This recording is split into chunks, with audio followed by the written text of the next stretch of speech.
ሰላም ከመይ ጸንሑ ክብራት ተኸታተልቲ ደደቢት ሚድያ ቢንያም ሓድሽ ሓበሬታ ሒዘልኩም ቀሪበ ኣለኹ ናይ ሎማዓንቲ ሓድሽ ሓበሬታና ካብ አዲስ አበባ ዝረኸብናዮ ሓበሬታ እዩ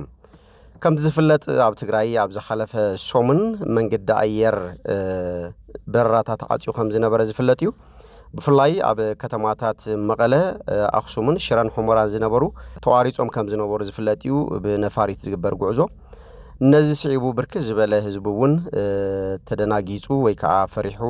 ናብ አዲስ አበባ መጓዓዝ ጀመሮ ለጋጣሙን ተዓዚብና አይና ብዝርኾ ወጋጣሚ በናሽቲ ይኹን በዓበይቲ መኻይን ናብ አዲስ አበባ ጉዕዞና ገብረ ከም ዝርከብ ከም ዝነበረውን ኩለና ንፈልጦ ኢና ነዚህ ስዒቡ እምበር ኣብ ዝሓለፈ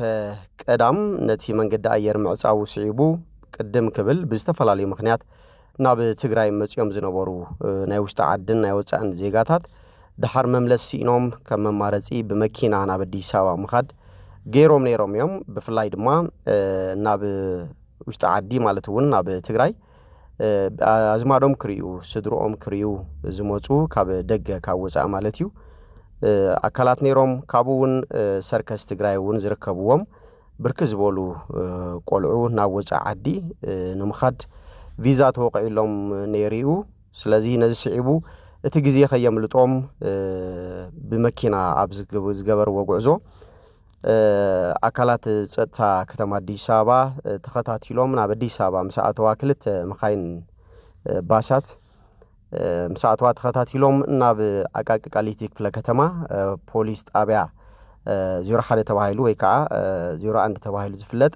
ፖሊስ ጣብያ ከም ዘእተውዎምን ከም ዝሓዝዎምን ዝበጽሓና ሓበሬታ መላኺቱሎ ቶም ዝተተሓዙ በዝሒ ህዝቦ በዝሒ ሰባት ከኣስታት 128 ከም ዝበጽሑ ካብቶም ኣካላት ዝረኸብናዮ ሓበሬታ ዘመላኽት ቶም ሰባት ብኽልተ መኻይን ማለቱም ብዓበይቲ ባሳት ተጻዒኖም ሕድሕደን ልዕሊ 67 ሰባት ዝጸና ባሳት ከም ዝነበራ እዩ ዝረኸብናዮ ሓበሬታ ዘመላኽት ስለዚ ንኽልቲአን ባሳት ተቐቢሎም ኣብ ክፍለ ከተማ አዲስ አበባ ኣቃቂ ቃሊቲ ክፍለ ከተማ አዲስ አበባ ፖሊስ ጣብያ 01 ተዳዊኖም ከም ዝርከቡ ክሳብ ሕጂ እውን 5 መዓልቶም ኣቁጺሮም ዋል ሓንቲ ፍታሕ ከም ዘይረኸቡ ሓበሬታ ሂቦምና ኣለው ብድምጺ ቀዲሖም ዝለኣኹልና ሓበሬታ እውን ከም ዝስዕብ ክነቕርበልኩም ኢና ስማዕ ቢናም ኣብ አዲስ አበባ ጫፍ ቃሌቲ ፖሊስ ጣብያ ዝበሃል ቃሌቲ ኣቃቂ ወረዳ 1 ፖሊስ ጣብያ ዝበሃል ክልተ ኣውቶቡስ ሙሉእ እንታብ መቐለ ተሳፊሮም ነበርቲ አዲስ አበባ ዝኾኑ መብዛሕትኦም ገሊኦም እንታብ ውጭ ዝመፁ እዮም ብሰንኪ ኣይሮፕላን ኣብ ትግራይ ዘይምንባራ ተሳፊሮም ንአዲስ አበባ ዝመፁ ሰባት እዮም እና ኣብዚኡ 24 ዝኾኑ ናይ ሰርከስ ትግራይ ተጻወቲ ንወፃእ ቪዛ ተወቂዕሎም ክኸዱ ዝመፁ እኒአው ህፃውንቲ ቆልዑ ደቂ 2 ዓመት ዘይመልኡን ቆልዑም እኒአው ጥኑሳት እኒአዋ ኣዴታት ሽማግለታት ነበርቲ ናይ አዲስ አበባ እዮም ቶም ሰባት እና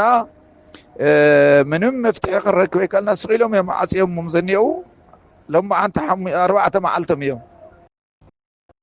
ጠየቀና ነገር የብልና ዝጠየቆም የብሎም ኣብኣ እኒአው ተሰብሲቦም ስለዚ ንዝምልከቶ ናይ ዓለም ክተፍልጡልና ህዝቢ ክፈልጦ ግበርልና ተንማኪን ቶም ሽፈርን ዝገርመካስ ናይቶም መኻኺን መራሕቲ ሽፈርም ኣይተኣሰረን ረዳትም ኣይተኣሰሩን ዝኾነ ኢልካ እንታ መቐለ ጀሚሮም ብሴራ እዮም ሰሪሖሞ ዝበሃል ነገርም ንሰምዕ ኣለና እና ኣብ ቃሌቲ ኣቃቂ በሰቓ ዝበሃል ወረዳ 1 ፖሊስ ጣብያ ልዕል 128 ዝኾኑ ሰባት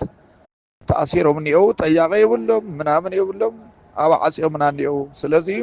እዚ ሚድያታት ክፈልጡልና ህዝብን ክፈልጦ ከተጓውሕልና ኢና መልእክቲ ዝልኸልካ ዘለኹ ነዚህ መስለ ክቡራት ተኸታተልቲ ደደቢት ሚድያ መቸም ትግራዋይ ዘይረኽቦ መከራ የብሉን ተከታተልዎ ዝጸናሕኹም ከም ተቀድሚ ኢለ ዝሓበርክዎ ኣብ ከተማ አዲስ አበባ ዝበጽሑ ብክልተ መኻይን ተጻዒኖም ኣብ ከተማ አዲስ አበባ ዝበጽሑ ተጋሪኦም ዝበጽሖም ዘሎ መከራ ክገልጹልና ጸኒሖም ስለዚ ኩሉ ዝምልከቱ ኣካል ፍላይ ድማ ድምፂ ክኾኖም ከም ዝግባኦም ናብ ደደቢት ሚድያ እዚ መልእኽቲ እዚ ልኢኾምና ዘለው ስለዚ ትግራዋይ ብዝኸዶ ኣጋጣሚ ብርክት ዝበለ መከራ ወይ ከዓ ብዙሕ መከራ እንዳጋጠሞ እዩ ዝርከብ ኩለና ተሓጋጊዝና ሓድነትና ስጢምና ንዝምልከቱ ኣካል እውን እንዳብፅሕና እዚ መልእኽቲ እዚ እውን ናብ ኩሉ ንኽባፃሕ ሼር ንኽትገብሩ በዚ ኣጋጣሚ እዚ ክላቦ ፈቱ ቢንያም ሓድሽ ምስኹም ፀኒሐ ሰላም ንዓኹም